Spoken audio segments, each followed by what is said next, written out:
welcome to Primary 6 Integrated Science, Lesson 10 of the 5th week. Still, we are still moving with our topic, resources in the environment.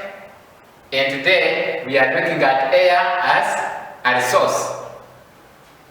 Air is a mixture of gases, according to our definition, and moving air is called wind. There's a difference between wind and air. We are saying that the air is a mixture of gases. When different gases mix, they form air. Then moving air is what we call wind, or air in motion. The air which is moving is what we call wind. Now we have properties of air. Under properties of air, one, we have air has weight. Air has weight. Air occupies space. Air exerts pressure. And lastly, air can be compressed. So these are the four properties of air. We learned this in the primary 3. We learned this in the primary 4. We are learning this in the primary 6.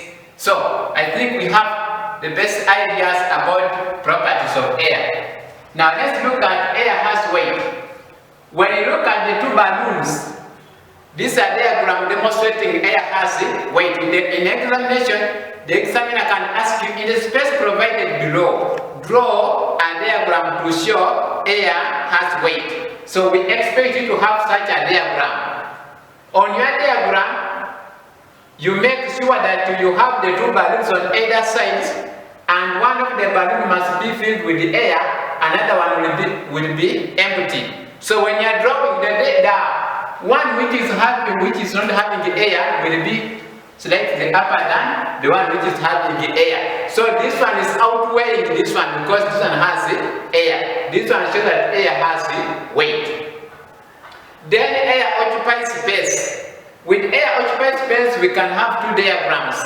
We have this one and the other one. Let me begin with this one with water. Get your trough or a basin. Pour there water to halfway, then get a glass. This glass is empty. When it is still empty, this glass means that it is still having what? Air in it. It is air occupying the glass. Then invert it into the water or put it upside down. Then when you invert it the way it is here, you will notice that you are forcing it even to enter the water. There's that resistance when now you are pushing it in water. As you push it, the bubbles of air will come out of the glass. These bubbles are escaping from the glass such that water can occupy the space which was previously occupied by air. So these air bubbles coming out, that's the bubbles of air which had occupied the glass at first. Now that water is entering, the two cannot fit in the glass. That's why the air keep on escaping to allow water to occupy now the glass. Or we can have another diagram here. Get your balloon, the new balloon, then inflate it or fill it with air. As you keep on pumping, the balloon keep on increasing. So meaning that the air is occupying the space within the balloon. That's why it keep on increasing in the size. Are we together? So this word inflated balloon means balloon filled with the air.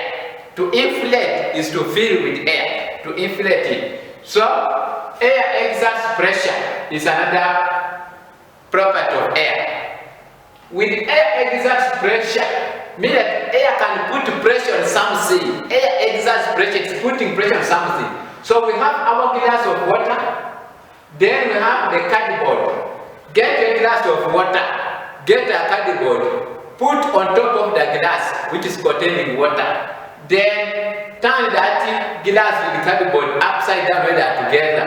You will notice that the air pressure from outside which is exerting on the cardboard does not allow water which is in the glass to leak out or to pour out. So this air which is exerting on this cardboard doesn't allow water inside the glass to come out. So this one is proving to us that air exerts pressure. So this air is exerting pressure on the cardboard. so that the water out inside the glass cannot be come out. Then we have air can be compressed. As any other state of matter, air can also be compressed. So with the air can be compressed, get a balloon, fill it with the air. After filling it with the air, put it down, get a block or a brick or anything heavy, put on the balloon. The balloon will not break or burst, but it will be compressed, it will be forced to compress. So air inside it will be compressing. So air can be compressed. Members, after looking at this, allow me to talk about application of air exhaust pressure. Where do we apply air exhaust pressure in our daily life? One, when we are drinking soda using a straw, we are exerting pressure in air. Are you together? Then also when you are drawing or getting medicine using a syringe from the bottle. You ever seen the nurses, when the nurses are drawing this medicine from the bottle for injection using the syringe, they are applying air exhaust pressure. We can also see air exhaust pressure when you are pumping air into a ball or a bicycle tube. The air exhaust pressure. We can also see this air exhaust pressure when we are spraying aerosol perfume. With aerosol perfume, we use this one where you can spray on your body. That spray shows us that air can exert pressure. Then also when you spray crops or animals using an knapsack sprayer, we use air, there's also air exerting pressure. We have components of air. We know that air is a mixture of gases. What are these gases that make up air? One of them we have nitrogen. Nitrogen in air occupies only 78%. 78% of the air is nitrogen. Then we have oxygen. Oxygen is 21% of air. Then rare gases or rare gas. Rare gas occupies 0.97%.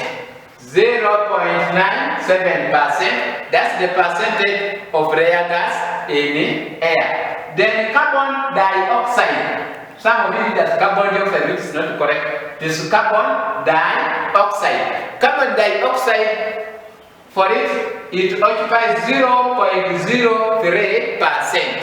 What does it mean? This means that nitrogen occupies the largest percentage of air.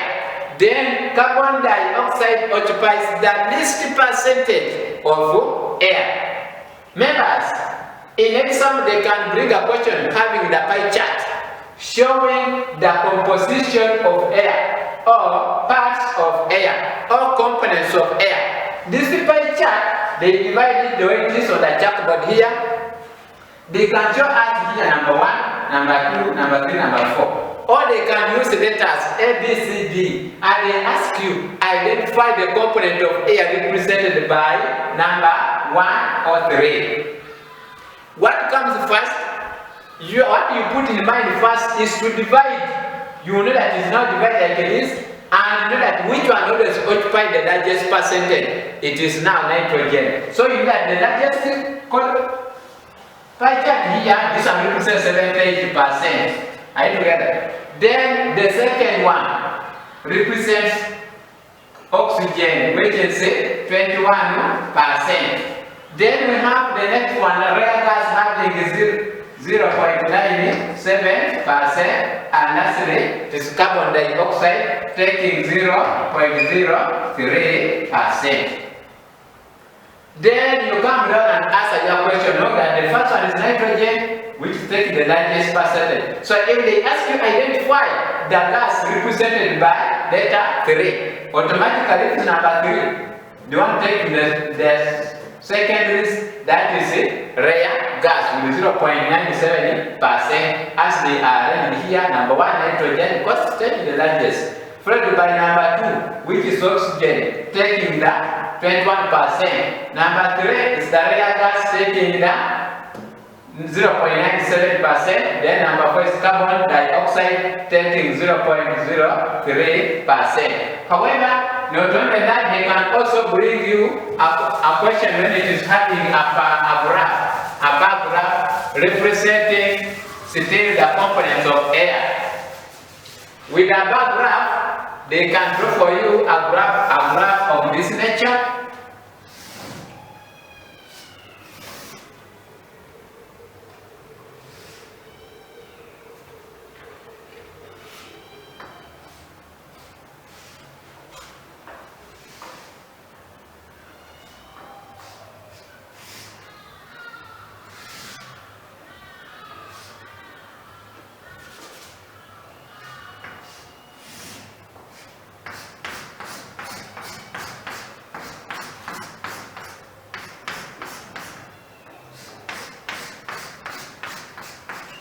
Then they put here percentage composition.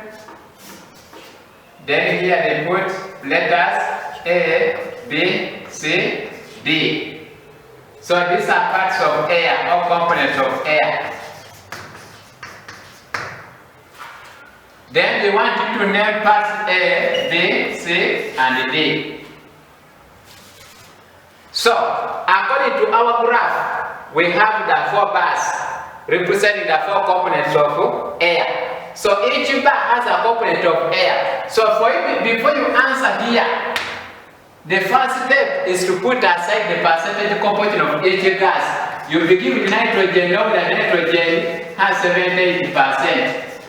Then oxygen has 21%. Rare gas has 0.97%. And that's this carbon dioxide with 0.03%. After having graphic work like that, arranging the components in graph, check which one is the longest bar.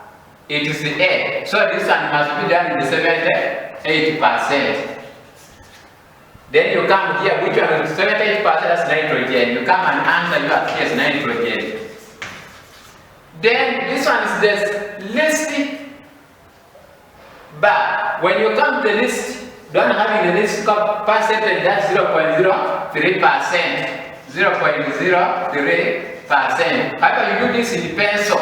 You are able to do that in the pencil. And that is now the carbon dioxide.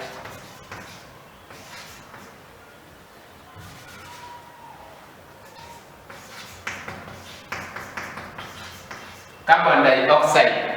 Then follow the next bar. We are remaining now with the 2. This one is bigger than this one. So this one must be done with rare gas. 0.97%. Becomes rare gas. And lastly, we have we have oxygen, which is 21%. So this one becomes oxygen. So it's not a guarantee that when they are bringing this bar graph or pie chart, they will arrange them in their order from the smallest to the biggest or biggest to the smallest. They can jumble them. They mix this one, they can begin with the smallest, followed by the longest, the small one, like that. So what you have to know is to put in mind that nitrogen is 78%, oxygen is 21%, rare gas 0.9%, and the carbon dioxide is 0.03%. Knowing their percentage composition in the brain, that's how you can handle this question. But once you don't know this one, then here you are going to begin guessing. Then also let's look at some of the importance of these gases or uses of these gases. We know we have the 4 gases. Like nitrogen, look at the importance of nitrogen. We have on your pamphlets that we are having the handouts. They have all the importance of each gas.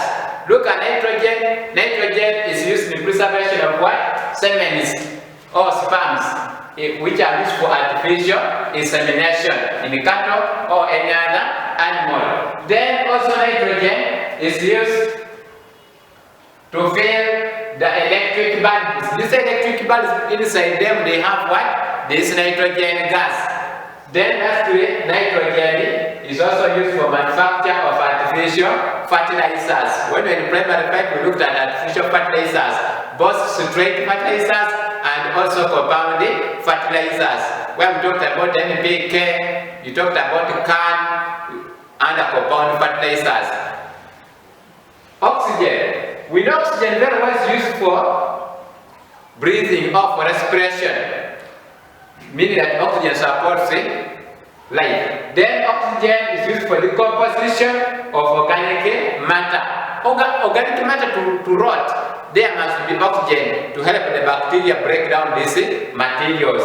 Then we look at the dangers of oxygen in the environment, that oxygen leads to rusting of metallic materials. Then look at carbon dioxide. Carbon dioxide is also used for preservation of bottled drinks like a soda. It's also used to put out fire. The fire extinguisher we use to put out fire contains carbon dioxide. Then that's the rare gas are also used for feeding the electric bulb, just like the nitrogen, because they are inert gases. They don't react so quickly, so they prevent the filament from burning up. Thank you for listening, members, in this lesson. I encourage you still to do the same.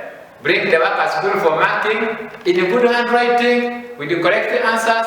Ensure your work is neat. If you have to bring down sending on the phone, take corrective photographs. Ensure they are seen clearly, such that it can make it useful for marking. However, let's meet in the next lesson. See you if you see me.